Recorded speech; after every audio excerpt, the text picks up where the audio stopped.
Hello, everybody, and welcome to the newest episode of the LeanTossup CDL betting podcast. I am joined, as always, by Ryan from at CDLMetrics. You can follow him on Twitter at CDLMetrics. Ryan, how are we? How are you doing today? Are you excited for this major? We're recording this Tuesday night, so hours from now, but well, not hours, like a day from now. How are you? Like almost a day and a half from now. How are you feeling? Like 48 hours from Yeah. now. I'm doing good. I will admit I was out of town this weekend, or out of state actually. So I didn't have a chance to watch the games. I did see the results, and my goodness, I do need to rewatch those games because a lot of those results were crazy. At least to me. Um, yeah, Toronto losing twice was not expected. New York continuing their hot streak with Paul.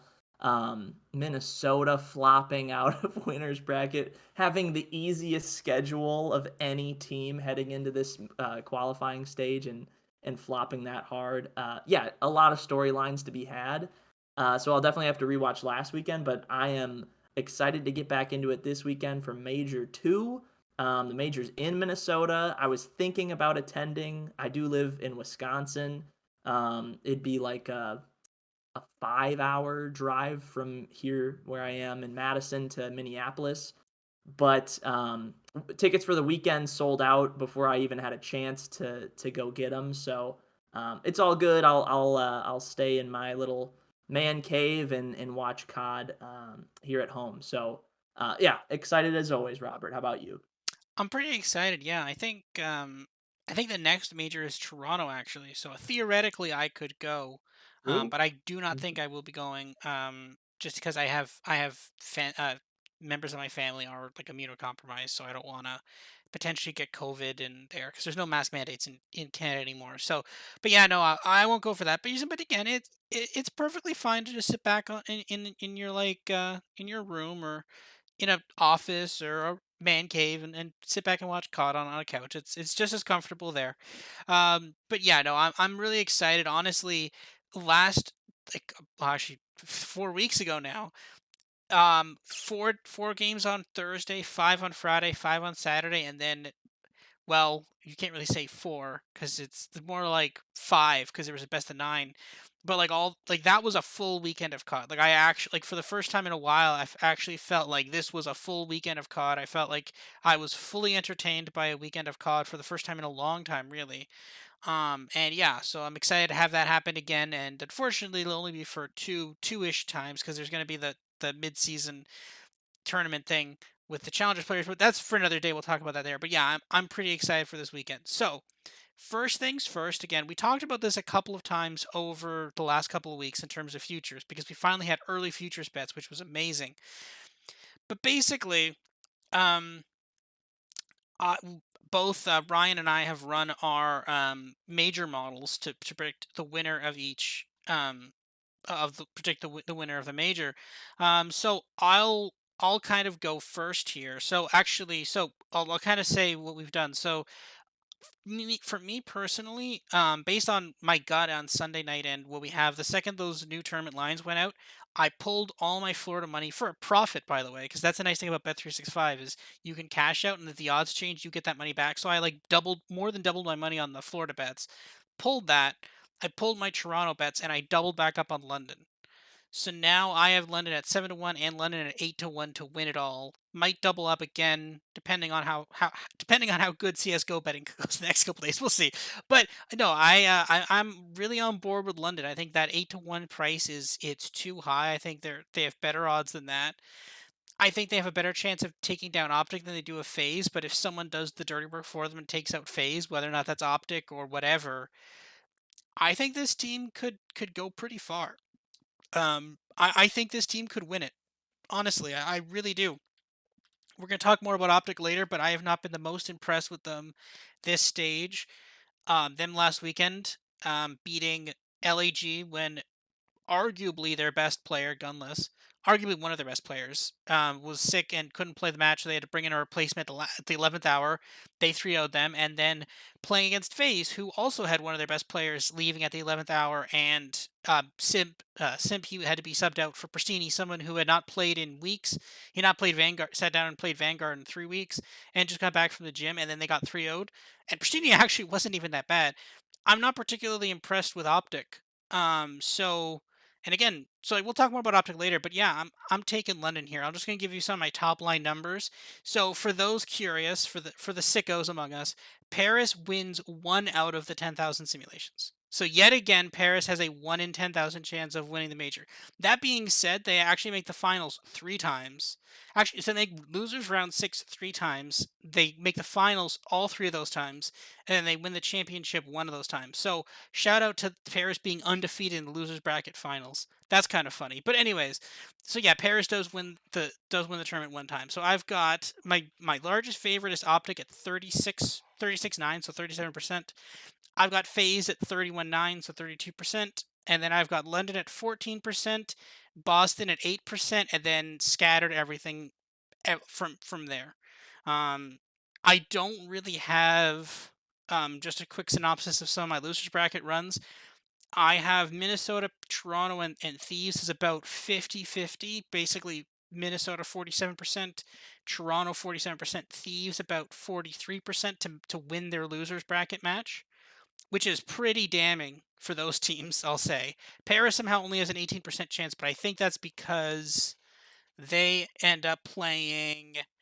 Oh yeah, they end up playing the losers of they either have to play Florida or London. So good luck to them. But yeah, so I don't have the losers bracket teams lasting particularly long. Um, I have Optic making the final 61%, London 30%, Boston 22%, and then FaZe just shy of 60%. So yeah, that's what I've got. What do you have? Do you have something substantially different, or do you have something kind of along the same lines as that? Yeah, pretty close overall. We may have some differences with like the teams at the top. I mean, the teams that garner the highest percentage of to make the final or to win the whole thing, like those are naturally just model to model are going to fluctuate a lot because when we're talking about the worst teams, we're talking about 1% chances or less than 1% chances. So, our multiplier between those teams might be 3x or something crazy, or in terms of you and me versus like on Paris, we're infinity times different because you have them winning once out of 10,000 times and I have them winning 0 times. So, yeah, not a huge difference percentage wise, but a big difference when you talk about it happens or it doesn't happen. Anyway, yeah, Texas is the favorite to no one's surprise. I have them winning about 51% of the time. So, they are an odds-on favorite. That might seem high for some people, considering that they will run into either FaZe or a hot New York team in that round two match. But we've seen before Optic, should be favorites against FaZe. I know this weekend's game, is hard to really take into account just because of the whole Simp being sick situation. But they played twice in Major One. Optic got the better of them both times. A reverse sweep in winners round two the first time around, and then a dominant 5-2 victory in the final. So, the evidence we have is, Optic is the best team in the game. They're on this crazy winning streak. So, to no one's surprise, they're the favorite. Um, then Atlanta coming in at number two at a 29% frequency, which is, pretty low when you think about a FaZe team overall. I just remember thinking about last year, FaZe, I consistently had hovering around that 50% mark, somewhere between 40 and 50% typically going into a major. But remember that the major tournaments last year were even more advantageous for those teams that finished, with number one seeds. Those teams that won their groups last year got a double bye essentially, or winners bracket bye. So that boosted their odds a little bit even further. So that the Texas number at 51% just goes to show how dominant they have been because they're not getting that bye this time around. But they still garner a huge percentage of the win shares. It's a pretty big drop off after Atlanta. I have London coming in third at around 10% of the time. Um, not horrible. They're still a 2 seed. They were last major, and they are again. They're on the side of the bracket that does not have optic or phase, which is very advantageous as well. So they likely won't have to face either one of those teams until winners final if they make it that far. Only thing was right last major they did that exact same thing, right? They won their first two matches, ran into optic, lost 3-1, come down to losers bracket, get a little bit of a run in, and then they face Atlanta and they lose to Atlanta as well. So, that major kind of established that London was not amongst the very best teams, but still, the top of the contenders tier, if you will. So London 10%. And that only leaves, a little bit of percent left for everybody else. I've got Boston at 4%, Seattle at 3%, actually, despite a really, really tough road for them. Florida at a 2% chance, LAG about a 1% chance, and then the rest of the teams New York, Toronto, Thieves, Rocker, and Paris, all with less than a 1% chance to win the whole thing. If we want to go just to reach the major final, the ordering stays the same except for a couple. So Texas, obviously, clear favorite. I have them at 67% to reach the major final, which is just impressive when you think about that number that, 2/3 of the time, they're going to be there at the end. That's really good. Atlanta's above 50%. I have them at 52% to reach the final. And again, that just shows how good those teams are. They're probably definitely going to meet in winners bracket round two, barring any big upsets. And I would consider New York over FaZe a big upset, even though New York has been pretty hot lately. So, yeah, those two teams, huge percentages. London again in third at 33%. Boston again in fourth at 18%. Then a little bit of a switcheroo. So I have Florida at fifth, not Seattle, at 11%. Then Seattle at 9%. LAG at 6%. New York, Toronto, and Thieves at 1%. And then Minnesota and Paris again, less than a 0.5% chance. So, yeah, the path is really tough. Obviously, if you start in losers bracket, I think if any of these teams go on a run, it's probably Ultra. I know their matches have been rough lately. I mean, some of those losses have been by razor thin margins, though. So you clean up a couple of kills here and there, and the whole narrative behind Toronto might be way different.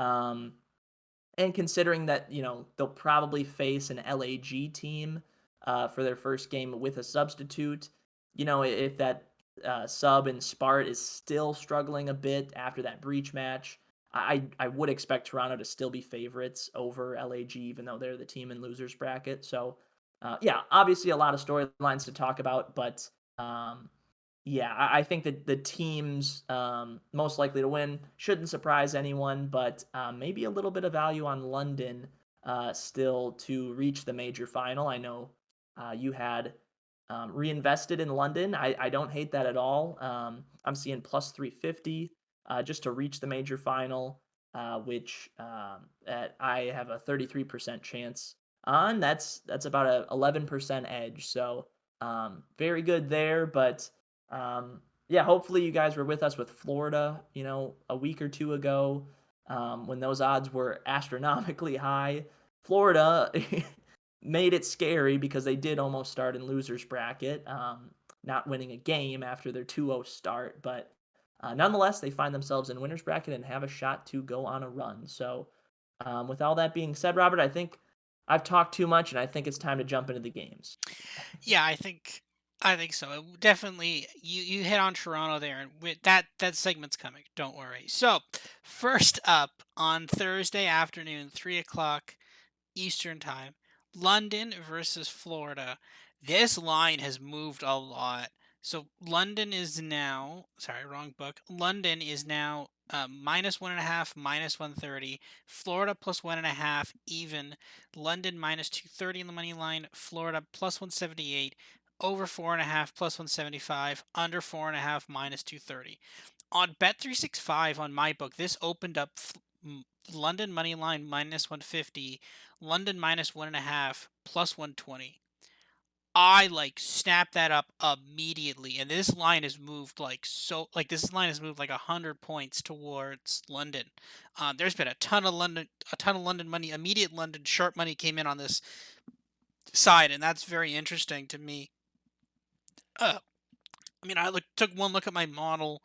I ran the model, and I'm like, I saw the output, and I've got like London as an 80% favorite in this game. My model really hated Florida this weekend against both Optic and against Boston, and that was dead on.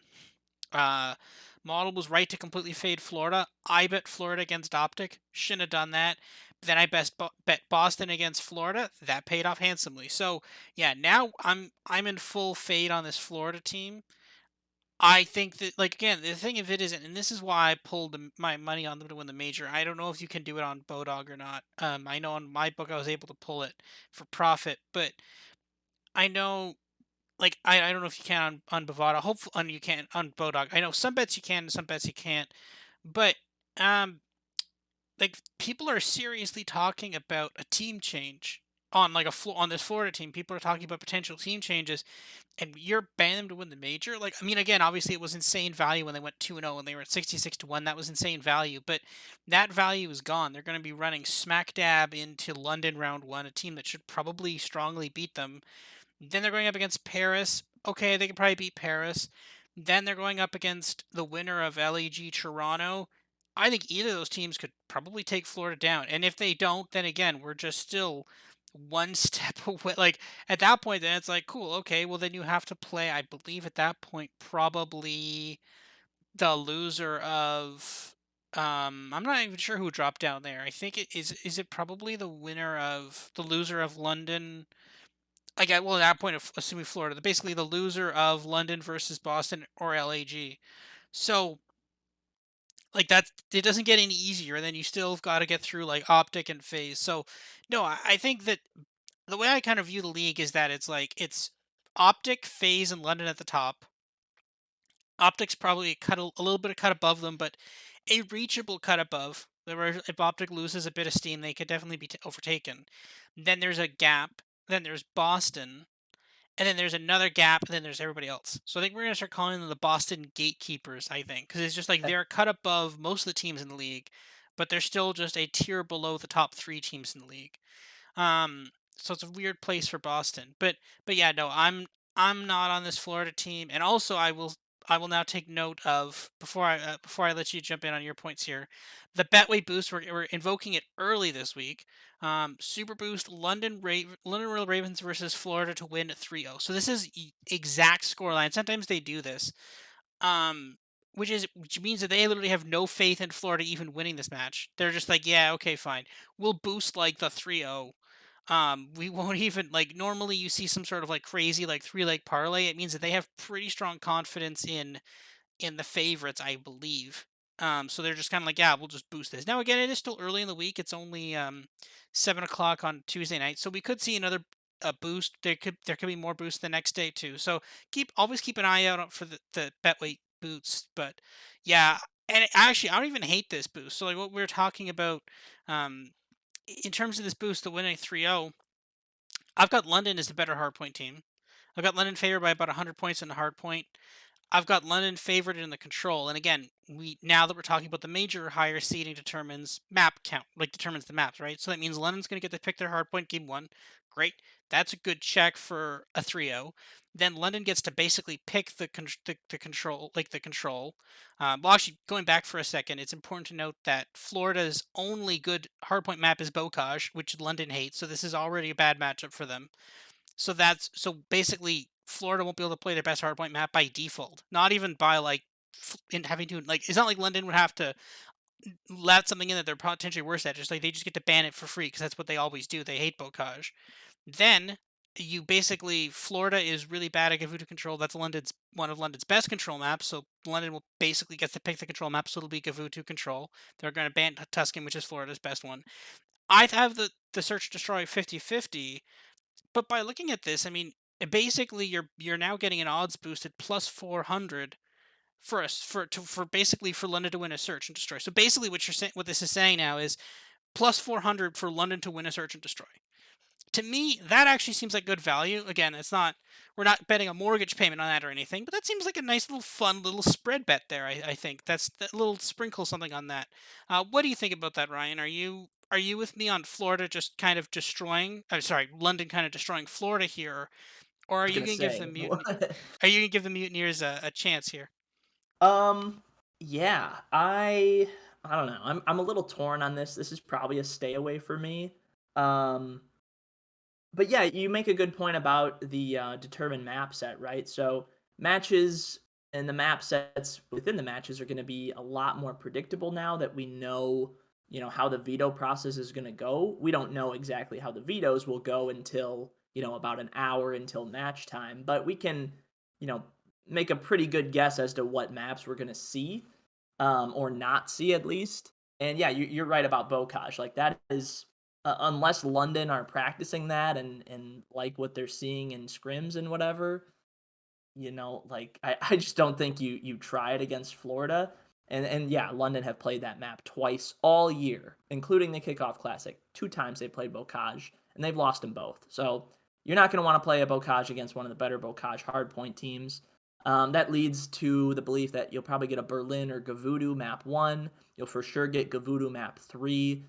So it might be a slower series. We might have wider score lines than you might expect. Um, and yeah, you add all that up and you can make the case for London. But yeah, there's that one worry that game 2 search is. I would lean Florida, considering I have Florida as the better search and destroy team, and that'll be Florida's map pick.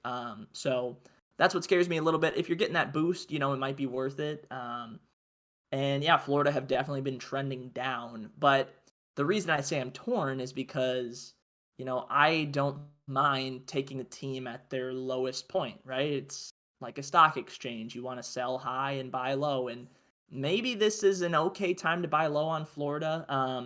I know we already talked about, the crazy odds we got earlier, 2, 3 weeks ago. I think Florida was like 66 to 1 to win the whole thing and like 28 to 1 just to reach the final. Um, if you still see those odds, take those odds. They've dropped drastically, obviously, but like, I don't know, Florida to make the final at plus 750. I have that about right, considering I have Florida at 11% to reach the final. And again, it's not that they're a great team, but it's that their path is, quite a bit easier, that they're on that bottom side of the winners bracket, right? They don't have to go into optic or phase until winners final should they make that. And like what you talked about with tiers, like you had optic and phase and Ravens all kind of in the top tier. I would just separate those teams out. I think optic's kind of in a tier of their own. Atlanta's proven to be the next best team, but haven't been able to take out optic. And then Ravens, I think, have proven to be a legit contender all year, but haven't been able to beat phase or optic. Well, I suppose they did beat optic in that reverse sweep during stage 1 qualifiers, but outside of that, they have hiccups a little more than those other two teams. So I would actually stagger those out. And then I think you get that big tier in the middle where Boston is, where Florida is, although they're trending down for sure. But in that middle tier is just kind of everybody else besides the teams that are just in the trash can. So all that being said, again, I think it's a stay away for me, but if this Florida price keeps skyrocketing, I think it might be worth it. Considering that I already have futures on Florida, it might just be a pass. But I think if that number just keeps climbing and keeps climbing because, London are coming off of a good win over Boston to get the 2 seed, a Boston team that everybody loves, and Florida now have squeaked into winners bracket after losing 3 straight to end the qualifiers. Like, the trend lines are in very different directions for these teams, which makes me kind of want the one at the bottom. I want to take that team that's struggling because I know at some point the rebound's going to happen. Is it versus London? Maybe, probably not. But I don't hate it. If you're gonna make me pick, I think I might lean Florida, plus a map and a half. I see it even money. I don't hate that. Again, the map 2, I think they're favored in that one. The real question is, can they get a win in map 1 or map 4? I think they're pretty outclassed in Gavudu Control, but if they can win their hard point, or if they can win London's, and I don't think that's out of the question, I think they can force that map 5. So that's their path. Um, and yeah, I think it's a really good match to start off the day for sure. And a good one for Ravens fans, considering that most of them are like 6 hours ahead of when this game will be in America. So yeah. Yeah, this will be a. Actually, I don't know. Are they? See again. North America is weird in doing daylight savings time. Other countries in the world are sane and don't do it. So I don't know if, or well, actually, the UK does it, but they have it delayed by a couple weeks, I think. So I'm not completely sure. Actually, you know what? Let's okay. Time in Britain. Okay, it is 12:22 a.m. So we're recording at 7:22 at night. So that's what? 5 hours ahead of you. Is that 5 hours? 3, 5. Yeah, it's 5 hours. So actually, that's normal. So that's fine. So I guess they did. Okay. Well, yeah. So fine. So that's at then. So then that is at 8 o'clock at night. So it's prime time for prime Yeah, they London they did time. the same thing for Major 1, I know. London had the first match of the day against, LAG, I believe. And yeah, if you have noticed, a lot of the qualifiers, like, London will be the first match of the day, just because, obviously, a lot of their fans are in London or, yeah, the UK in general. So, hmm I have yeah, I have some friends from the UK who are obviously London Royal Ravens fans, and yeah, they get to watch this. And honestly, I think they could. I have high hopes for them in this major. So we'll have to see. But yeah, while you were talking, I've decided to bet. I bet London at -170 to win the apparent Gavutu control. That sounds like an amazing bet. Actually, that's an amazing price for the control map. Obviously, knowing it's a Gavutu, you probably don't want to bet. Well, you don't want to bet the -1.5, but there is no -1.5 to bet. So yeah, -170 to win the control. That seems like that's actually pretty good odds. for Um, sure. but yeah, depending on what the map one is, if it's Berlin or Gavutu, I would definitely, and again, that'll be a game time decision to bet on it. But like the map one spreads like London -38 points. I might lay that with London there. But I'll wait to know what the map is actually before I invest in that. Moving on to the second game on Thursday, Boston versus LAG. This line has also moved quite a bit since Sunday night. Boston -1.5, -145. LAG +1.5, +110. Boston -450 on the money line. LAG +300. Over 4.5, +190. Under 4.5, -260. So this one is interesting because obviously Gunless got very sick on the weekend. He got sick right before Optic played. Apparently, he's been having lingering health issues for a while. Well, that's somewhat unfair characterization what he said. He basically said that he had some health issues, was taking medication, and because of his medication, he was having rough side effects to that.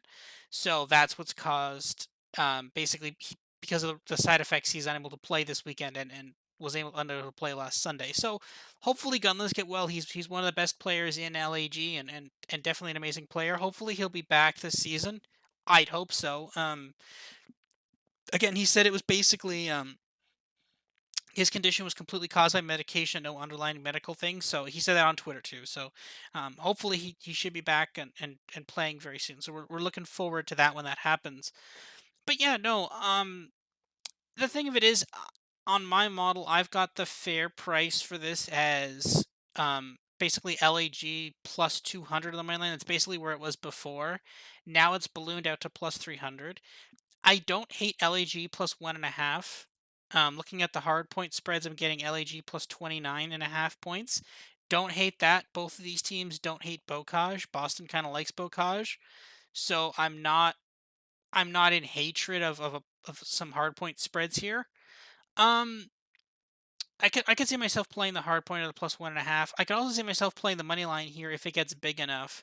I have Boston as about a 66% favorite, and now I will. This is an important note for me personally, for model personally. I did not include any of Optic versus LAG or Optic versus Phase. It is an executive decision to make. Obviously, you want to include the most amount of data, but I just feel like it's unfair to. I feel like it's unfair to Phase to include the Optic versus Phase because I don't think anybody would believe that Optic would normally 3-0 Phase if everything was fine. If Simp was playing there, I don't think it's fair to expect a 3-0. That being said, I also don't think it's fair to assume a 3-0 if Gunless was playing too. It could have happened possibly, but if I'm gonna not include the Phase versus Optic data because I think it's unfair to Phase.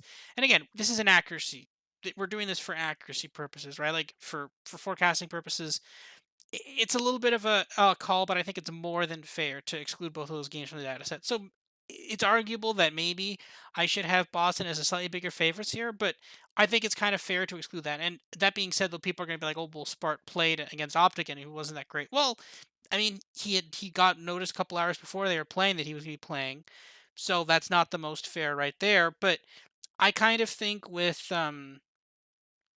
LAG here, like Spart will have had a week to practice because they've probably known, like, it was announced basically yesterday Gunless wasn't playing, so they'll have known for days now, 4 days now, that Gunless won't be playing. Spart will have had time to practice and scrim with the team, and at that point, I think it gives them more than enough time to figure out the rules. Also, they kept the game with Optic relatively close. They lost the hard point by about 50 points. The search was bad. That's fine. Optic is probably the best search team in the league right now, and the control was again very close. Again, it's unfortunate that LAG is physically incapable of capturing the B point on Gavutu. It's actually, apparently, it's a fun fact. I didn't know this, but apparently LAG has never captured the B point on Gavutu all season long, which is kind of like an insane stat. But Wow. yeah, Yeah. that's not great. But I mean, they might not be bad at other control modes. But again, Boston will probably exploit that and try to play them on Gavutu. So, but yeah, no. So I'm not the most like, I would not be the. I think LAG has some life in them here, especially through the hard points. Boston got a little bit exposed there by London there on Sunday, and I was high on Boston. I still think they're a good team, but not great team. But I think like LAG might be able to do something here. So at this point, it's kind of, I'm leaning towards playing some spreads in this game and maybe the LAG plus 1.5. But if I'm waking up on Thursday and this line is LAG plus 350 plus 400, I'm going LAG here. I kind of like that upset. What are you doing here? Do you think the downgrade from Gunless to Spart is extremely significant, or are you kind of more along the lines of like, yeah, LAG has a chance here? What do you think? It's definitely it hurts. It hurts LAG, no doubt. But again, a lot of times when this happens, where we hear of, oh, this team is swapping in this guy for this guy, the odds shift way too much. And again, I think this might have been a situation where that happened. So I think I like the dog a little bit here. LAG, yeah, plus a map and a half. I see at plus 110. So I don't hate, right? If you want to start off your Thursday with a little Florida plus a map and a half at even money and LAG plus a map and a half at plus 110, just hope one of those hits and you're looking good. There's a non-zero chance that one of those underdogs wins outright. So that Boston's kind of been a team I've been down on all year, and I want to say now they are my fifth highest ranked team out of the 12. So they have taken a shot up, but the loss to London, honestly, not all that surprising to me. Breach have been good. They've shown improvements in game modes that they've needed to improve at, most notably control. Um, but they're still a not perfect team. They're in that definitely like next contender tier with London. You know, even with this LAG team with Gunless, like you can argue it sometimes this LAG team looks very very good and could compete with anyone. But Boston aren't quite in that elite tier yet. And yeah, I think this shift to Spart will not be good for Gorillas, obviously, but again, we're playing percentages here, and I think the odds have shifted a little too much. So I like LAG plus a map and a half. Map right spreads might even make sense. We talk about a lot how roster changes, at least in theory, shouldn't hurt your hardpoint performance that much. That's not something that needs a ton of team chemistry. You basically know for the most part what you're doing. If you're holding the hill, right, you're either in the hill or you're in a position to cut off players from the hill, or you're holding spawn. And that's just kind of dictated on how the game is flowing. You're right. If you're not in the hill, you're trying to break it from angle A or B or C or whatever. In search and destroy, it matters a little more, but considering LAG are already not great at that mode and Boston is pretty good, like, I guess it makes LAG a bigger underdog to win those search and destroys, but, in the grand scheme of things, like, it's not a huge ship. They're not going from being favorites to underdogs because of this move. They're just bigger underdogs, if you will. And then the control, like, I, in a blank kind of coin flip environment, like I would have LAG as favorites in the control, just not knowing what the maps are going to be, but knowing that Boston is going to pick the map. And I actually think your stat about Gavudu control with LAG is kind of nuts. I do kind of think they'll pick Tuscan though. Um, Boston Breach 2-7 on Gavudu control, 3-3 on Tuscan. So middle of the pack. LAG nothing special with either. They're 3-5 on Gavudu, 2-3 on Tuscan. So pretty mediocre. I think Boston picked their better map with. I'm sorry. I think I'm babbling all over the place. I think Boston take Tuscan for control. I think they're pretty clear favorites in the search and destroys.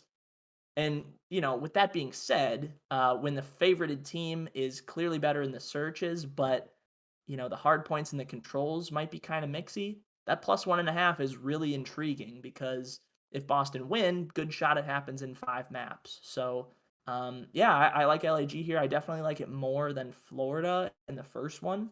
But LAG to go further than this first match or the second match, it's really tough to see, right? We did see Spartan in Modern Warfare play on this LAG team on LAN. Even it didn't go great, obviously, but yeah, we're 2 years past that now, and maybe things have changed. But LAG, I think a good major for them is getting one win. Honestly, like you got a new player in here. If you can beat Breach, that's awesome. If not, you've got a legit shot to beat a struggling Toronto team in losers bracket. So, yeah, I'm riding with another underdog in LAG. Yeah, I think I don't hate that either. I kind of like the idea of it. So I will I will definitely consider it, and let's see what that closes at again. I might take the plunge with you on this plus 1.5 and on the money line. Again, we're gonna talk about Toronto very soon. We're gonna have a very fun Toronto rant. Next up, 6 o'clock on Thursday. Wrong day. Kept said three wrong dates there. Subliners versus Phase. Subliners plus 2.5 minus 185. Phase minus 2.5 plus 140. Subliners the money line plus 500. Phase minus 900. Over 3.5 minus 165. Under 3.5 plus 125. So this line moved a lot. This line opened up on the Sunday night. I was able to get subliners plus 1.5 at like plus 350. On Bodog here, it's now plus 225. So this line has moved a ton. It opened up like the money line was new subliners plus 700. The plus 2.5, I think, was minus 120, minus 125, something along that lines. So this line has moved a ton.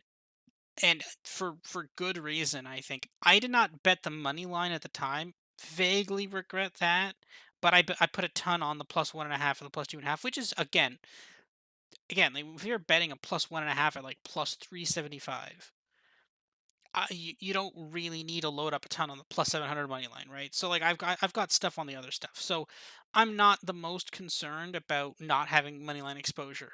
But I'll probably also bet stuff like map one plus 41.5. Again, just a ludicrous spread. That's ridiculous. It should not be that high. Um, Looking at some other things, potentially the control plus 245 on the control. Um, Maybe the hard points. Again, it's a little tricky because if it's a bocage phase again, going betting against FaZe on a Bocage, that's a little scary. But like they looked amazing against Rocker on Bocage, just couldn't get any points apparently. But so this is a matchup I'm looking at. But yeah, no, this is a fascinating matchup for me. The thing of it is, one of the reasons why I didn't bet the money line is I'm fairly sure FaZe pulls this out. This is going to be classic FaZe game five, clutch up in a search and destroy to win it. But this subliners team is getting not a lot of credit in this match. I think this subliners team is much more competitive than people let on. Um, my model has this as about. I've got the subliners about a 30% chance to win this game, so that's definitely value on the plus 500 or plus 700, whatever you'd have there before. I've got, let me see here, subliners plus 1.5. I put that at about a 45% chance. There's about a 45% chance that they take this to a game. I don't have this over 4.5. Yeah, over 4.5, 32.5. So like 32.5%. So I see a lot of value here on the subliners. I think they could definitely keep the hard points competitive with FaZe, especially Simp. Simp is he was injured, he was sick. Will he feel better for this week? Probably. Will he be 100%? I don't know. I mean, again, this is why you're looking at it. I mean, that's a transition from a Sunday to a Thursday. If Simp was so sick that he couldn't play, he couldn't get through scrims and he couldn't play on Sunday. I mean, okay, maybe he felt a little better on Monday, right? Maybe he felt. I mean, again, I've been sick a couple times too. Everybody has, right? So maybe you feel a little better on Monday. Maybe you feel like okay-ish on Tuesday, and then you're like 2 days away, and then that means they haven't been scrimming with Simp either. So like, yeah, I don't hate the fade. Like I think this phase team might come out a little cold here. Um, what are your thoughts about just FaZe in general? Do you think FaZe live up to the hype here? Again, so after losing to Surge in a ridiculous upset, this FaZe team went on to kind of raffle stomp the rest of the competition. Like, I mean, actually, no, not really. That's not true. So like they beat London 3-1. But again, those were very close 3-1. That was when Gizmo had just come back from injury. Um, they did through 3-1, but I think the hard points were decided by a collective like what 50 points if even. I think the one was like 20 points, the other one was 30 points. Then they have to fight to get to Toronto to game five to win it, clutch up in the game five against a Toronto team that has not won a hard point, and Toronto almost did beat them in a hard point there. So like, uh, and then again they got destroyed by Optic, and then they beat they beat Florida 3-1. So it's been a really kind of up and down stage for FaZe. What are your thoughts here? Do you think are you giving FaZe hope here, or do you think that maybe FaZe can get upset here? What do you think?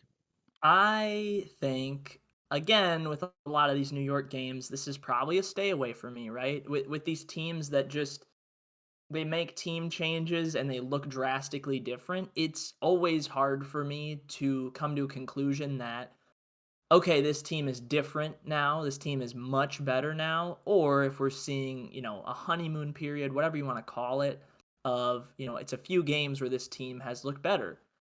Right? Part of why I think honeymoon periods are seen as like a very common occurrence in this league and honestly in other leagues too. Like how often do you see I don't know, a quarterback change or a lineup change in baseball or basketball or whatever and the next day we're talking about how that change helped lead that team to a victory. And very well so, like a lot of the times that player 2 or 3 that come in improve the team and they start winning games. But a lot of it also comes down to perception, right? When we're thinking about New York, but like pre 2 weeks ago, a lot of people were talking about them as the single worst team in the league, like below Paris, which I didn't have them that low. I had them 11th, very low to be fair, but like people had them in the basement, and rightfully so. They weren't doing anything. They hadn't done anything since the kickoff classic, really. Now, right, they win 3 in a row after a team change, and we're all of a sudden like, "Oh my god, this New York team is back. Like, they are good." And while that might be true, I can't back that up quite yet. Um, And right, part of it is the opponents they've played, and I know you can only play who's in front of you, but, they beat up a Paris team when, in Paul X's debut, they beat them up. Then they get Minnesota, beat them easily. Minnesota is a bad team. Like, no one's gonna debate that. Minnesota Rocker are not good. And then they beat a Toronto team that is absolutely reeling right now. So yeah, you take their wins with a grain of salt, I think, but you also have to tell yourself that yes, this team is better than what they once were. So one thing I kind of like to do when I find myself in this situation is like, okay, New York is not as bad as they were at the start of the year, but I really don't think they're as hot as their most recent games seem to suggest. So let's just call them a team in the middle. So I'll throw in a team in the middle versus FaZe. To me, like a team right in the middle of the league right now is probably Seattle. They're pretty up and down, right? They were red hot to start the year, crashed out hard at the major, had an okay qualifying stage. They got into winners bracket. They're hovering in the middle of the pack. If we just call this New York team Seattle, then yeah, there might be value on New York. And considering that like New York are actually going to get map vetoes in this, like let's not forget that they are the 4 seed, Atlanta are the 5 seed. That's like a big advantage, especially when we talk about Atlanta's dependency on one control map.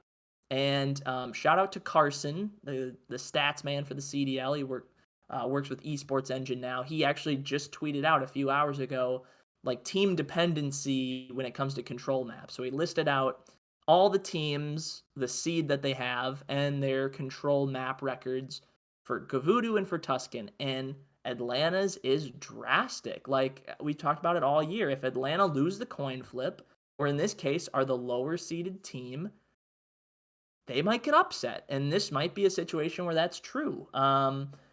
Atlanta's Gavudu still not good.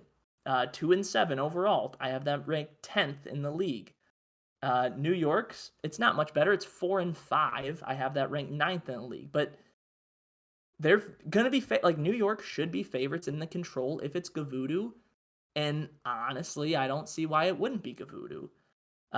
Then you start backtracking and go, all right, New York get to pick map one as well.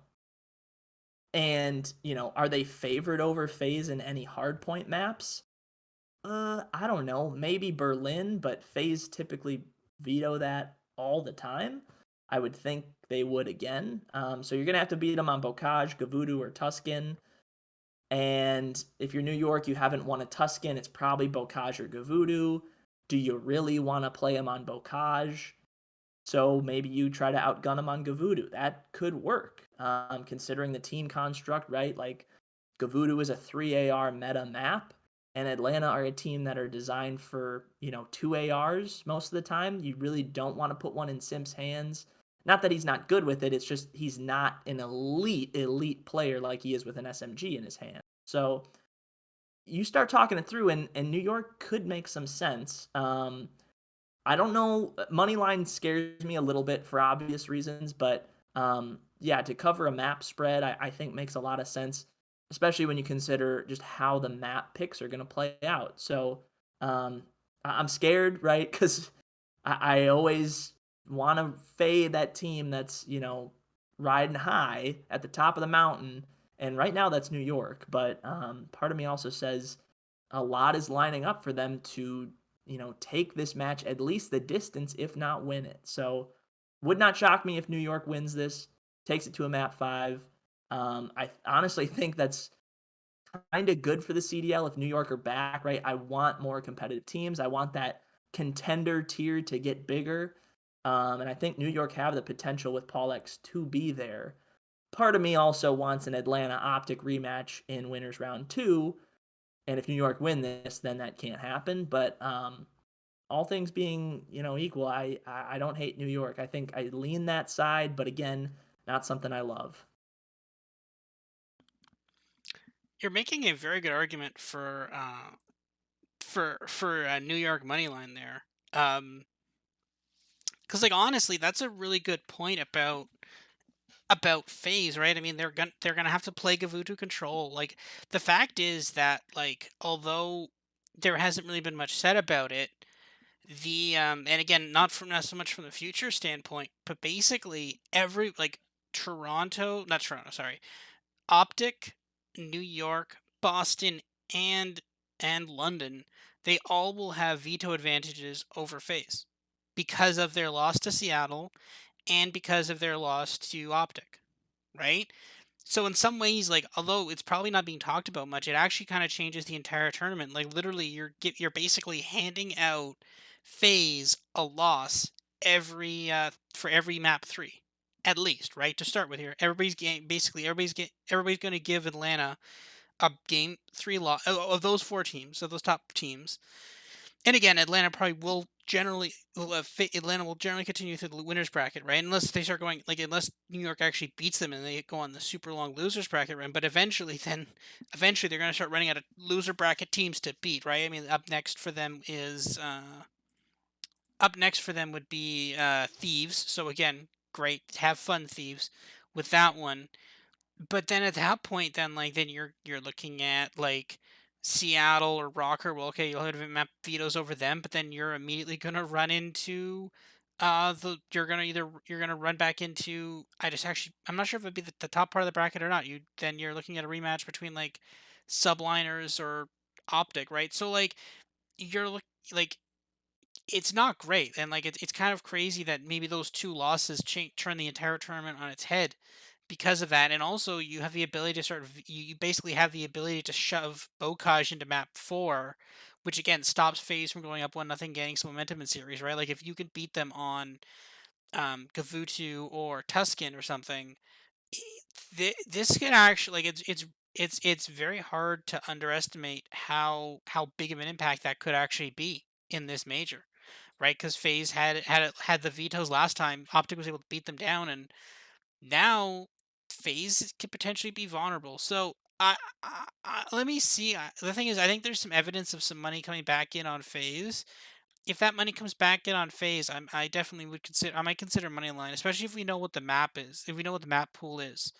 If it's like if Berlin sneaks through somehow, or if they veto Bocage and it's Tuscan, because again, this is a different subliners team, right? This isn't the same subliners team from before, right? They might not be as bad with Paul X. It might not be as bad on Tuscan, right? So yeah, this could be very interesting for this FaZe team. They could be challenged in ways that they have not been really challenged before. So we'll have to see with that one. Final game here on Thursday. Optic versus Seattle. Optic -1.5, -185 on the money line. Seattle +1.5, +140 on the money line.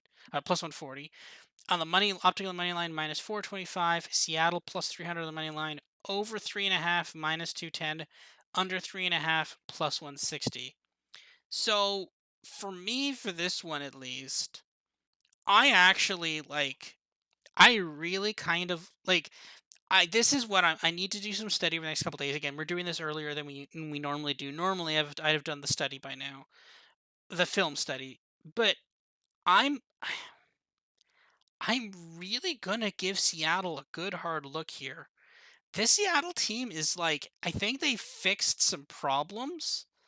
This Optic team has really not impressed me, right? I mean, again, they are 5-0, but two of those wins came from teams with basically emergency substitutions due to injury, and not just injury. Like it wasn't like someone broke their hand or something. It's like like medical emergencies where someone was like feeling ill, right? With either with Gunless with a medical condition, and Simp who also had like basically a stomach bug or something. So these are like people who like physically were unable to play basically.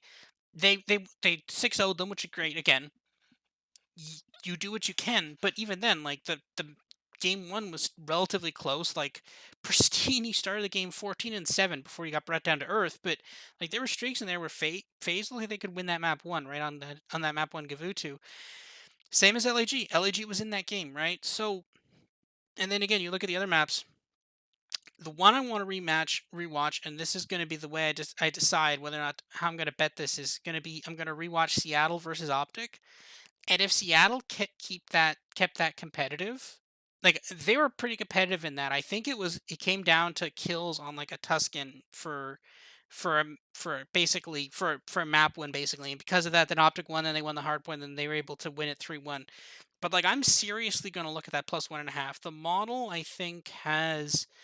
Um the model has Seattle at about 22% chance of winning. Seattle fair price about plus 350, so you're getting a little lower than that. I suspect we're going to see more money on Optic by Thursday because it's Optic. But like I'm seriously going to consider this I'm going to seriously consider the Seattle team here. What do you think here, Ryan? Yeah. I mean, we talked about it last week. I'm still honestly really surprised. Just the language that you use with Optic is surprising. And I know it's a team we like to fade a lot because right, Optic get a large chunk of like viewership and just they're a huge fan base overall. So their price seems to be high at times, but um, to say they haven't impressed you lately is just, I mean, that you're grading them on an extremely high curve. And I know they played Atlanta, they played LAG, both had to use substitutes kind of last minute this weekend. But at the same time, like they didn't drop a map. Like they did as well as you could. Could they have won those maps more dominantly? Like I guess, but they didn't drop anything. So that's about as good as you can ask them to do. And then you backtrack past that. They went 3-0, earlier in the stage, and they had a perfect major one, and they won their 3 games leading into that major. Like there's just no weakness in their game. Seattle did get a good win over LA Thieves, but again, that's a team that couldn't buy a win this entire qualifying stage. So I mean, Optic are still a heavy favorite in my book. Not enough though to take them in this spot. The prices on this game are spot on. Um, Now again, maybe I give Optic a little bump to the win percentage, just considering that they're getting the map vetoes preferred. So right now I have them at a 77% chance to win. Consider that they have map vetoes. Maybe that bumps up a few percentage points up to 80%, maybe even higher than that. These teams played in winners round one of the last major. Optic came out 3-0, smoked them. Am I saying that happens again? Probably not, but there's a non-zero chance that that happens. I have an Optic 3-0 at 29% of the time, so just short of a 1 in 3 chance that happens. I think most likely is probably an Optic 3-1. Um, I just worry about Seattle's path to a victory. There's just so few maps that Optic aren't great at, and the ones that they aren't great at, they'll just veto, right? Like Berlin Hardpoint, they're 0-4 on that. Uh, that's 11th in the league in terms of my power rankings. All other hardpoint maps combined, they are 15-5. So you take out Berlin, they're 15-5 in hardpoint. Search and Destroy, their worst map according to my numbers, it's Desert Siege. They're 1-3 on that map, 8th overall in the league. You take out that map, they are 12-5. Like it's tough, and then it's pick your poison with Optic. That's the beauty about their control dominance. Is like they're good at both. They prefer to play Tuscan. They've played it 11 times, 10-1. They played Gavudu only 5 times, but they're perfect on Gavudu as well. So they just play to their opponent's weaknesses every time they play. And that just makes things really hard for whoever's playing them. And the fact that they're the 1 seed, they're going to get those map vetoes every single round. Um, it's very advantageous. So, I might take Optic. I just worry that their price is going to go up even more, and I already don't like it now. Um, so this match is a stay away for me. Again, I think if you want to take Optic, like if you're high on Optic, like I kind of am, um, to win the major at even money, it does look kind of steep, but I don't hate it. It's better than just to reach the final. That's paying out like minus 325. That's way too steep. I would say if you think they're going to get there, just take them all the way. Or if you've been listening the last couple weeks, we've been talking about the MVP market. We mentioned some value picks with Illy or Scump maybe to win the MVP of this major. Both were sitting. I think Scump was at like 7.5 to 1. Illy was at about 10 to 1. Even Shotzi was like 4 to 1. So those made sense too. I just worry now that we're close to, the start of this thing. A lot of the value from these initial matches in the futures market has already been dug up. But, the odds might shift a little more on this match as we get closer to match time. I just think it's going to go even further in optics direction, if anything. But we'll see. Crazier things have happened. Um, a player might get sick. We've seen that happen, twice in the last week. So yeah, we shall see. Again, a stay away from me. I might consider like map spreads, maybe optic in that first map. As long as it's not a bocage, right? That's the one where I worry about. Like Seattle's okay at that, and that's already a pretty tight map in terms of point differential. So if it's anything but that, I think I'm all right with. Um, the map three, maybe take optic in that as well, considering their control dominance. I do think Seattle's maybe a little underrated in control though, so that could get a little scary. But yeah, the path for Seattle's narrow. Could they win? Absolutely. They've shown that they have, like, there was a period in the season where they were considered like the number one, number two team. If they can find that form again, like, there's no saying what this team could do, but good luck against Optic. I think Seattle is primed for a nice losers bracket run. Maybe finish top six, kind of redeem their performance from Major One that was abysmal. But I do worry about them a little bit here in this first one versus Optic. Yeah, I agree with that. I think I agree that like Optic is clearly the betting favorite at this point, and obviously for a reason. People are not betting on Optic for no reason here. Um, but that being actually okay. So, as we've been talking here, on not on. Let me see. Is it? It's updated on my other sports book. It's on Bet365. So on Bodog, Optic is Seattle's plus 300. On my other sports book on Bet365, Seattle's up to plus 333, plus 150 on the plus 1.5. So again, we're seeing this optic money coming in live, right? If this gets up to plus 400 and like you start seeing plus 1.5, plus 200, which again, this is optic, you could definitely see that, right? I mean, how many times do you see that with money coming in the Dallas Cowboys at eight at end of the week, or the Packers or something like that? That's the level of what we're dealing with here. I really think that like I'm really gonna consider like a surge bet at some point. I don't know what that level is yet. I don't think I'm there yet, but we're getting there. Um, I put Yeah, fair price for I agree. I think if that price does go up, like you said, to plus 400, even plus 350, like that might be time to strike on Seattle. Just looking at their map strengths, right? Like some of it kind of lines up with Optic. So we talked about hardpoint. Optic probably going to ban Berlin no matter what. Seattle on the flip side, 0-5 on Gavudu. Optic's very good at that. That's probably their ban.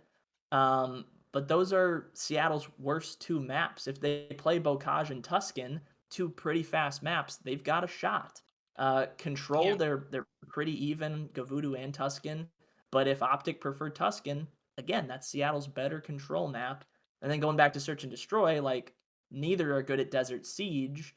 You look at the other three maps and they're pretty close. So, maybe the coin flip, or I shouldn't say coin flip, just the map veto process isn't that dire for Seattle, considering that they really won't have any say in how it goes. But so yeah, I think map to map, if Seattle's guns come out hot, like they've got a shot. It's just, if not, I just think Texas's floor is so high. But we'll see if these odds shift for sure. hmm Yeah, and I think that's the point. I think, yeah, if more optic money comes in, it's gonna bait me on a Seattle play. It will, and again, even at that point, then start looking at something like a plus 2.5. Right, plus 2.5 is minus 250. That gets down to minus 150, minus 120. Like that. These are some plays you can start looking at if more money comes in. Right yet, Not a bet for me, but I think very soon it could be. All right. Let's move on to the next matchups here. I think we'll just get this one out of the way first. Toronto versus the loser of Boston LAG. Now, I actually have lines for those two. Somehow messed up the Minnesota one, Minnesota Optic Seattle one, but that's fine. I've got Toronto as the dog to both of these teams significantly. I've got Boston beating them 83% of the time. I've got LAG beating them 76% of the time. My model actually strongly favored New York 3-1 against Toronto at to close out stage three. That stage two is exactly what happened. So, model is kind of hitting Toronto after that. After the Paris one, after Paris, has been hitting it pretty accurately there. Um, I th- I like this Toronto team has problems. And I know this team it's like a friend team. There's chemistry on it and stuff. But honestly, I don't see this team going very far here in Major Two. I think there's going to be a change. Honestly, the problem is there's an argument for pretty much everybody. There's an argument that Insight isn't being nearly as aggressive enough on the AR. There's an argument that Cammy is really struggling. He's struggling kind of the same way that in the same ways that Priesta is struggling as well. Kleenex and Bance, again, they're inconsistent. One of them will have a good map one week, the other one day, the other one will have a good map, and the other one will have a bad map, right? They are never able to hit at the same time. That's consistently been a problem for Toronto. That's in many ways it's kind of kept them out of being a championship team. Is that inconsistency between Bands and Kleenex? Honestly, if I was in charge of Toronto and they underperform, I think it's Kleenex out and Hixie in, or if maybe not Hixie, someone else. That's what the move I would make. I get rid of Kleenex. We might actually be able to trade Kleenex to someone. I think someone might actually take him in a trade. But like I think that's how I would try to shake up this team. But I don't know about that. Um, what are your thoughts here? Do you give Ultra like honestly like if LAG loses to Boston, I suspect we're going to see like LAG plus 200 against Toronto. Toronto will probably open up a favorite against them. I'd assume Boston would open up a favorite against Toronto as well. That might make me inclined to bet Toronto. I don't know, just because there is like a Methods revenge angle, like there's a Toronto revenge against Method angle there too. So I don't know, I, but I definitely bet LEG over Toronto though. What are your thoughts on this one and Toronto in general? Because I think now that we're starting to talk about the loser bracket teams, these are the teams that are much more likely to make a team change. Do you see a team change in Toronto's future, or do you think that this team is just needs some time to adjust, or what do you think? Yeah, it's tough, right? I mean, Toronto have no doubt been struggling, but I talked about it already. A lot of these maps that they're losing are like razor thin. Like it's a kill here, a kill there, and it's a lot more wins and a lot less losses. Um, that being said, if it's a consistent issue, it might just be a bugaboo at this point, right?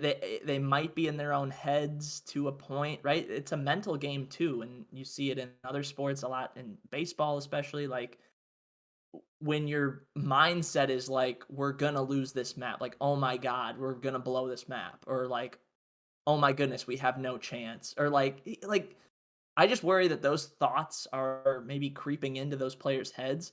And I honestly, as a rocker fan in Modern Warfare for a point, I experienced it quite a bit because that team, I think, ended the year on like a 10 loss streak. And it felt like every hard point or search or like literally any game they were up by a considerable margin in, it just felt like, all right, well, here's the collapse. Like, and it happened a lot.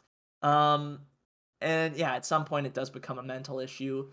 Maybe you fix that with a team change. I don't know what the result has to be from this weekend for that to happen, right? So like if Toronto, let's say LAG come down and lose to Breach, and then LAG beat Ultra with Spart in the lineup after looking not good with him in, then for sure, then something has to change. If you can't even beat a team that lost the day before, that has, not a rookie player, but a brand new player in the lineup, that's tough, right? Like at that point, you're down bad so hard that, like, you gotta do something.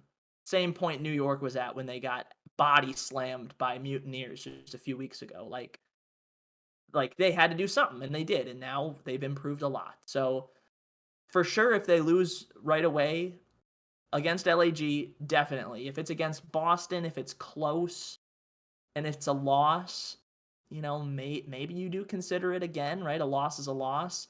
If they can get a win on the board, and especially if it's convincing, maybe those narratives start to change a little bit. If LAG come down, Toronto come out and 3-0 them, it depends how close that 3-0 is, but if it's dominant, it's dominant. If it's not, it's not.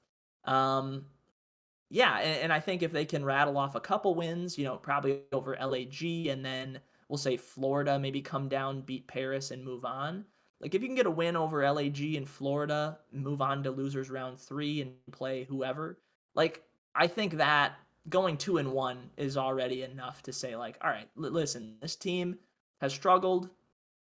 We struggled so much in the qualifiers. We started in losers. If we had started in winners, maybe we would have had a shot to reach the final. This just wasn't it for us.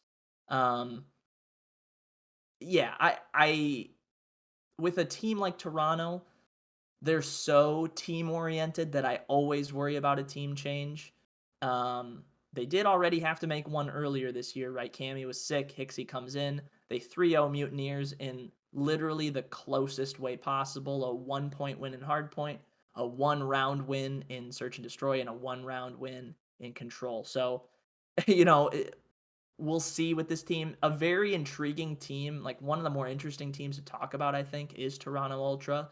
And yeah, I'm rooting for them. I hope they don't. I like the team they have just from a team construct perspective. I think it works. It worked amazing last year, but we're in a different game now. Maybe it's less suited for that slow, methodical team chem kind of play. Right? Spawns are a little harder to read in hard point. And they've looked very not good at that mode. The search and destroy dominance that we saw last year isn't there. The control dominance, I would say Toronto in control is very good still this year. They've got that on lock, which is good, right? Especially when you're considering the coin flip process and qualifiers, and now the higher seed advantage or lack thereof that they'll have in this tournament. Um, at least map 3 isn't like a chalked up L right away. So yeah, a lot. We'll reevaluate Toronto in a week, obviously, see where they're at. I think your point about maybe Kleenex being the answer to the team change, that might make sense. He's very up and down. He plays very fast and relative to the rest of his team, which does lead itself to some crazy good maps, but it also does lead to some pretty bad maps. So, right, just I don't know if you can bench Bance. He's just the team leader, especially for the SMGs. Just a great guy, like all around from what we hear. Cammy's had a down year, no doubt. But you got to think he can turn it around at one point. Maybe stick him on one weapon for everything, right? Like maybe switch him up as the main AR if he likes that more. Maybe let him run a sub and maybe switch out Bance or Kleenex to be that more flex player. I don't know. There's a lot of different ways they could go about it. But again, I think a decent major performance should keep this team intact. But we got to wait and see if that happens for sure. Yeah, I think it's gonna be this Toronto team has some. If they fail at hardpoint again, which seems possible, I think this could get very interesting, very fast in terms of what they should or should not do. Um, so I don't know what the play is, and I don't know what the most optimal idea is, honestly. So we're gonna have to see and see what this Toronto team does. Moving on to the next some of the other matches we have, we'll kind of pass over this one a little bit. We have London versus Florida against the loser of that match. He's going to be going up against Paris Legion. Um, does Paris have a hope here? I don't give them much of a chance. I only give them about an 11 or 28% chance depending on who it is. Less of a chance against London, obviously. Um, what do you think? I have them losing 3-1 to both. Any hope for the Legion here or not? I mean, yeah, the one hope I guess is that you hope you get Florida, and you hope Florida are still sliding as hard as they have been.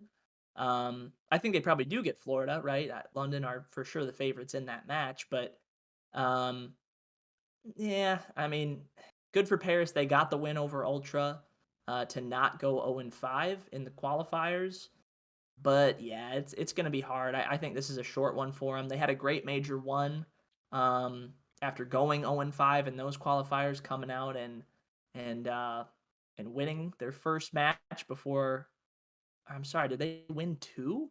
They might have won two, did they not? Or they beat Seattle in losers round one and then lost to Boston maybe in that next round. Yeah, But they immediately yeah, got blown out. Yeah, yes. So good for them in that last major.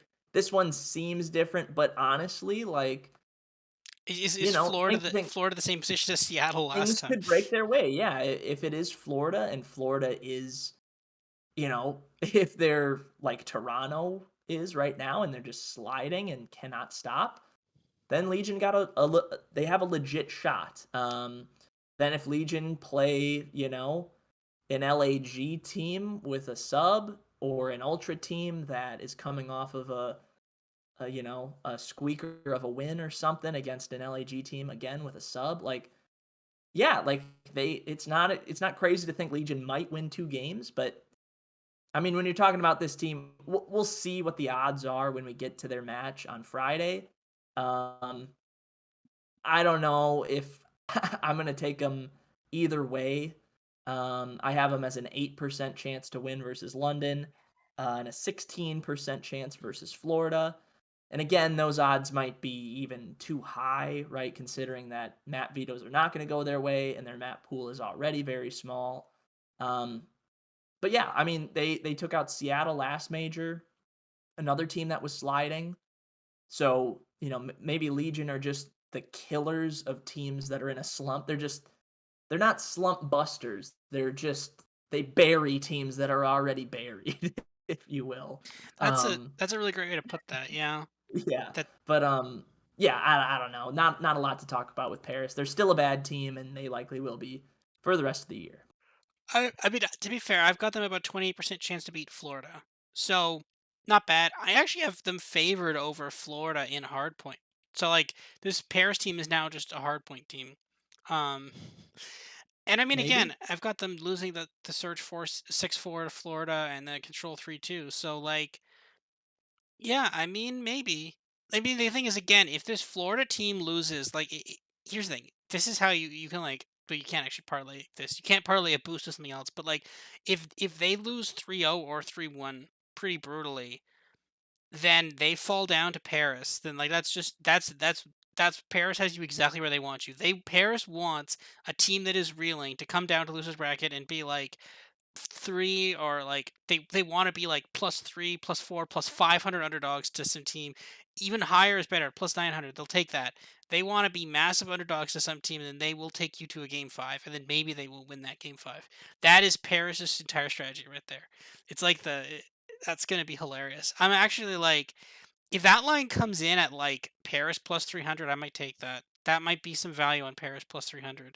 Oh, and then again, you also get to play like +1.5, etc. Because like, this Florida team is free falling. They looked unbeatable after 2-0ing after the start of this major after 2-0ing LAG and I think someone else they beat. But since then, this team has come down to earth and come down hard. And let's see what happens with them this week. This week can be very interesting, and again, they could have a team change too. I think for them, the person in that team I would probably target would actually be Skies. But again, the problem is you have all that branding, like you have the branding around Skies and all that stuff. So I don't know if you can get rid of him, but like Skies has underperformed.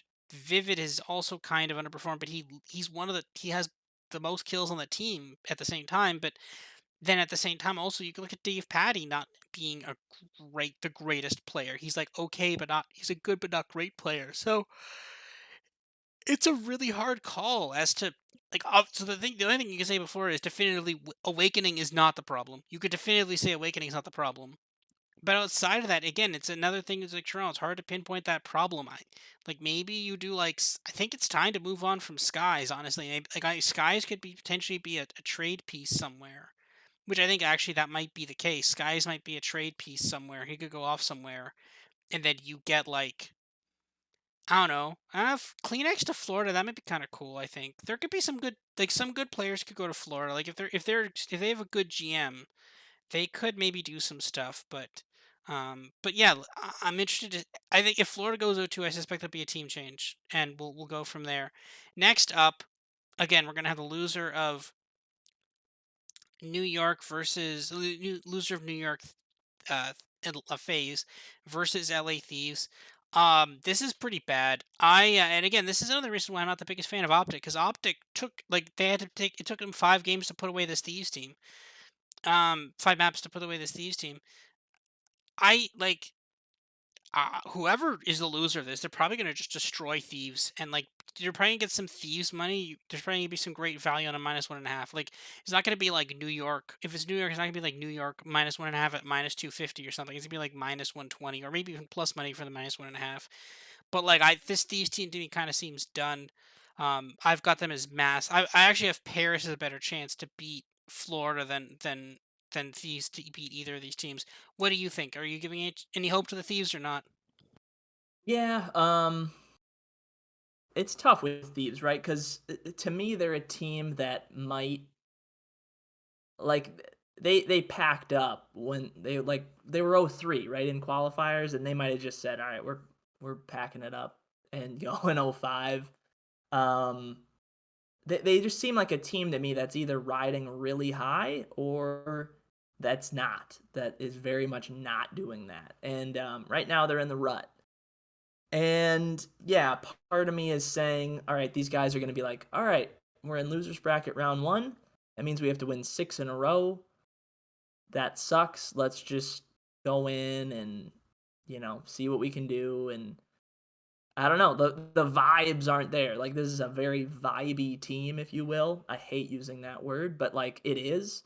And right now the vibes are not there. Do I think they'll be there at the major? Yeah, maybe a little bit, right? Everyone's together.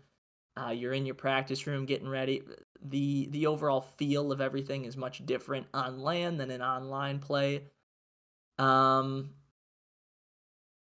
yeah, I don't know, man. I mean, they obviously don't want to see Atlanta. If it's Atlanta down to LA Thieves, like chalk up the L for LA Thieves immediately.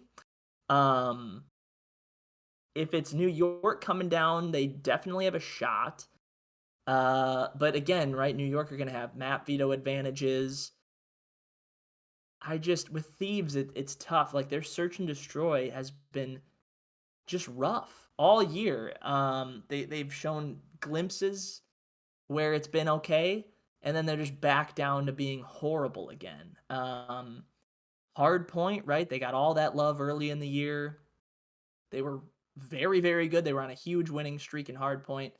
That has stopped. They're now, I think, middle of the pack, maybe good at hard point still, but yeah, the search is very concerning. The control isn't great. And considering that they'll have to play their worst control map every time they play, that being Tuscan, that's tough, right? Like all this adds up. So I don't know, man. I think Thieves might just have packed it in and said, "All right, we'll get our little 1 week break and then stage three will roll around and then we'll reset after that." Um, but it's tough, right? Like, do you consider a team change? I don't know. Their stage one was very good, I would say. Like, started in winners bracket. They lost their first game in winners bracket, then went on a nice losers bracket run before falling out of the tournament. Their stage one qualifiers were good too. Like going back even to kickoff classic, that went pretty well as well. They made it to the semifinals. Um, yeah, so I tend to think that Thieves will turn this around at some point. I don't know if they need a roster change. They might. But right, who's getting cut? I know Octane's been struggling compared to recent years, but I don't know if you can cut him. Kenny, right? He's very up and down, hot or cold. Early part of the season, Kenny was among the best flex players in the league. Now he's dropped off a little bit. The SMG duo, Draza and Envoy, have been fine. Neither have been spectacular. Both have shown glimpses. Both have faded off a little bit. So I don't know if there's like a clear answer for a team change. So I think they might just say, listen, let's hard reset for stage three. Stage three, stage two is not it for us, and just run it back with the same team. If the struggles are still happening after that reset in stage three, then you might need to, come up with a team change.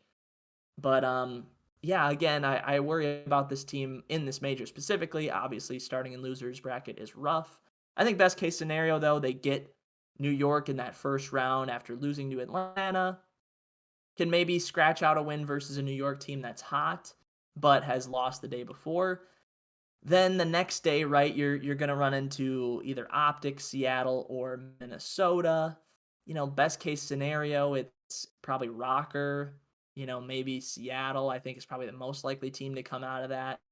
I, I mean, if Texas does lose to Seattle, I suppose they're huge favorites over Rocker. So it really could be any of those three teams. But I, I don't think it's there for them.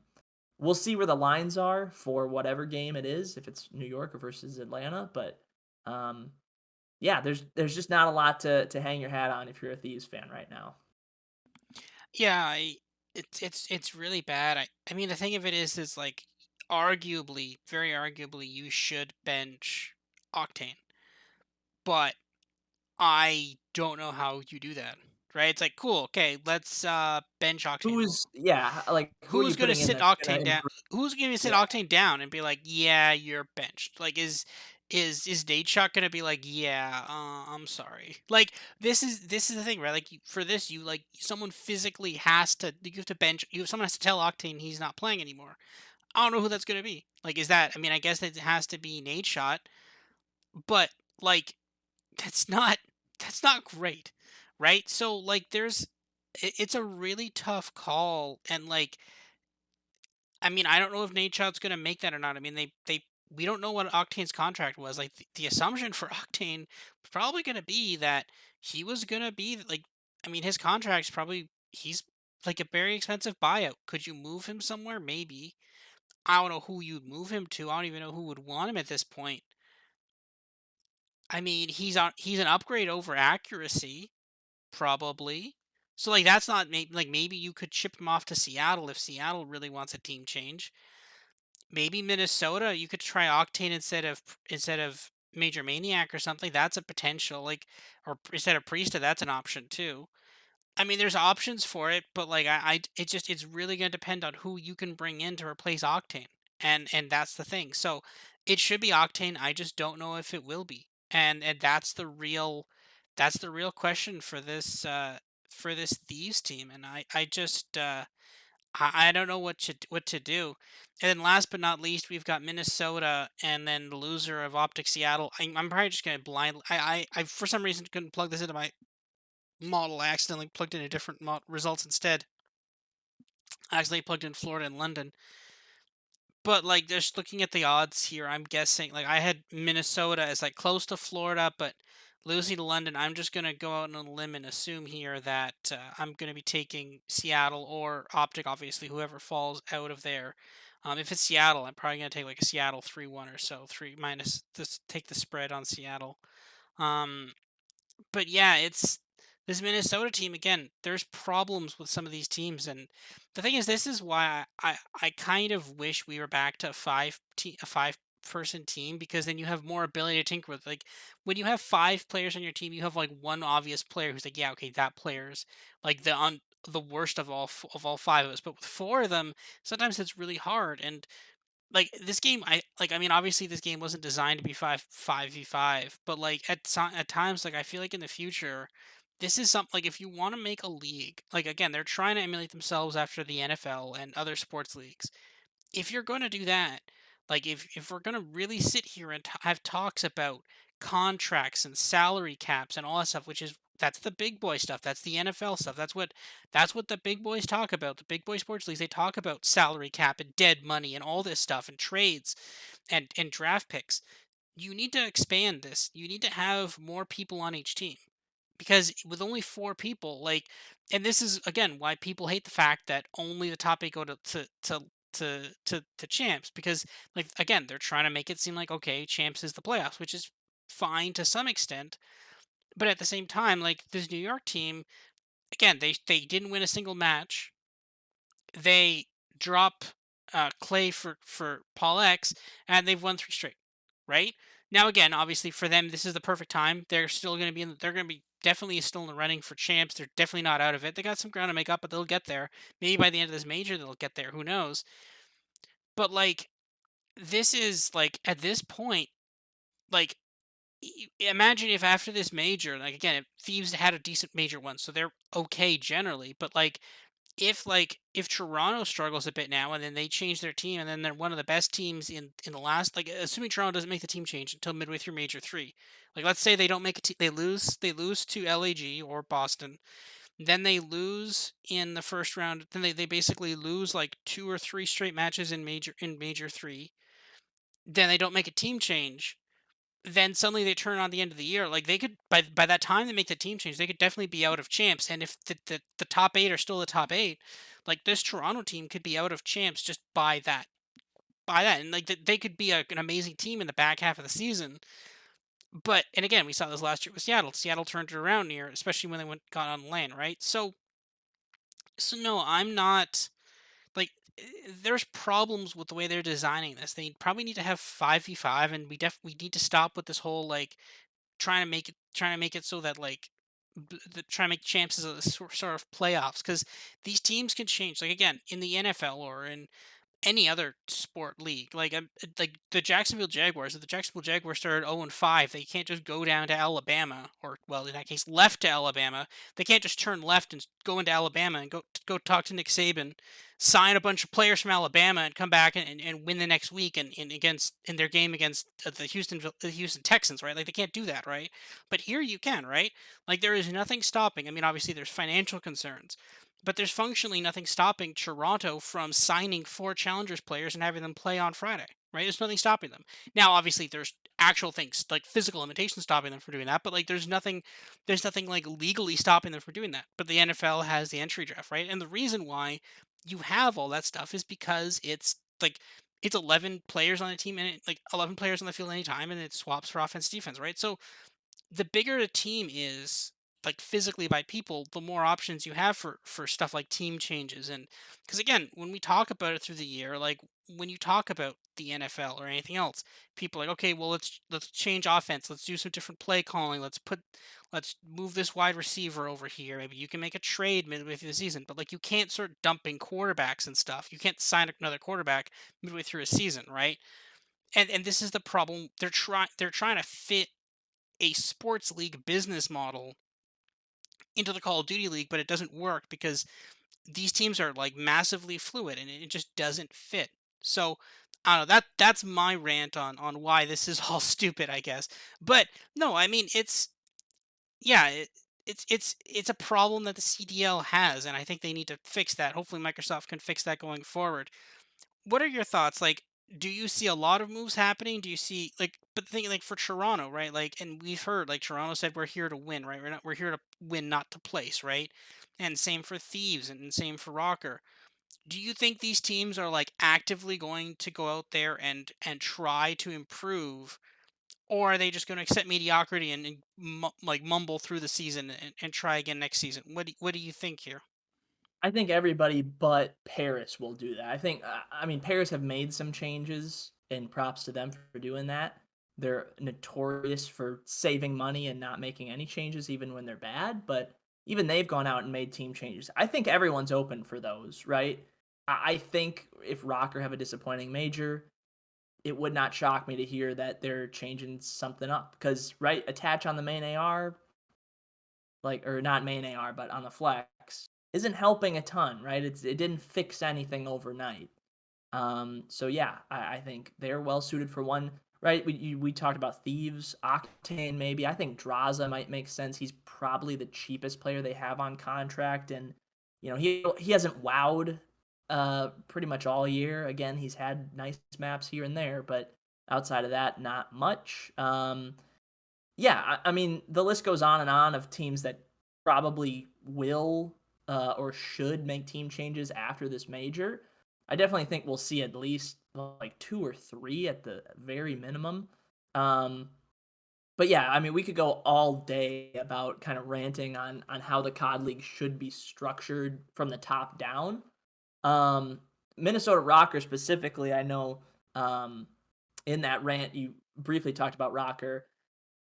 As a Rocker fan, it's just hard, man. It's like they're kind of designed. I mean, they are designed as the team they were last year, but they're just not as good at anything as they were last year, right? Hardpoint, I have them as the 11th best team in Hardpoint. Which like last year they weren't great, but they weren't as bad as 11th. Search and Destroy is kind of the one mode they've been able to hang their hat on. They're fifth in my power rankings on that. Again, last year they were very good at Search. They were, I would say, yeah, top five, if not higher. Uh, the big difference though is Control. Their Control performance last year was very good. It was like top four. This year it's ninth. It just not good. It's not pretty. They're designed to be a 2-3-5 team. At least they were last year. That is not really translating this year. And yeah, I think a team change might make sense or two. We'll see. Rocker have been fluid with their roster moves, at least in the off seasons. Um, they were notoriously slow in Modern Warfare to make any sort of team change.